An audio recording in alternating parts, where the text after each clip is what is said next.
एक जमाना था जब देख तपिश ज्येष्ठ माह की मेघ पिघल जाते थे, बुझाने को आग धरा की सागर से जल लाते थे। भिगो धरा तन प्रेम रस स्नेह अपना दर्शाते, और मिटा अस्तित्व स्वयं का जीवन धरती को दे जाते। और अब तो ये बादल पत्नी से हो गए हैं। घुमड़ घुमड़ लहराते हैं, दिखा जलवा ललचाते हैं, सहलाते हैं बाल ठंडी हवा के झोंके से और चुपचाप निकल जाते हैं। हाँ, ये बादल अब पत्नी से हो गए हैं। एक ज़माना था जो फुहारों की झड़ी लगती थी सावन में, रिमझिम बूंदें प्रेम भर देती थी साजन में। बरखा कुछ दिनों के लिए शहर में बस जाया करती थी और चाय पकौड़े हंसी मजाक का माहौल बनाया करती थी। और अब तो बरखा भी पत्नी सी हो गई है। वैसे तो न जाने किस जहान में व्यस्त रहती है, पर जब मिलती है तो गरजती है और बरसती है। रास्ते में जो भी आता है सब समेटती हुई चलती है और छोड़ जाती है निशान अपने आने और जाने का। हाँ, अब बरखा पत्नी सी हो गई है।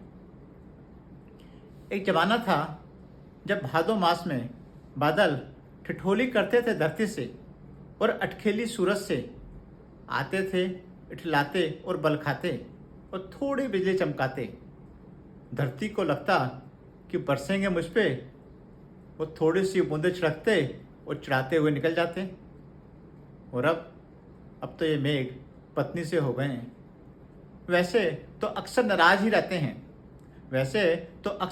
रहते हैं, जब आते हैं तो गरजते हैं, जमकर पानी बरसाते हैं, कभी भी कहीं भी फट जाते हैं और अपने साथ सब कुछ बहा ले जाते हैं और तोड़ देते हैं घमंड बड़े बड़े पहाड़ों का, बड़े बड़े रसूखदारों का।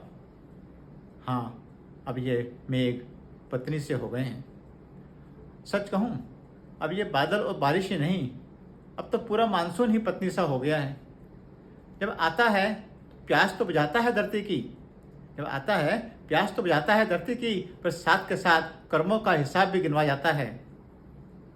झकझोरता है और खलबली मचा जाता है, और उसका सारा दोष हमारे ही सिर मर जाता है और दे जाता है प्रकृति की चाल बदलने का संकेत, जैसे दे रहा हो जैसा करोगे वैसे भुगतने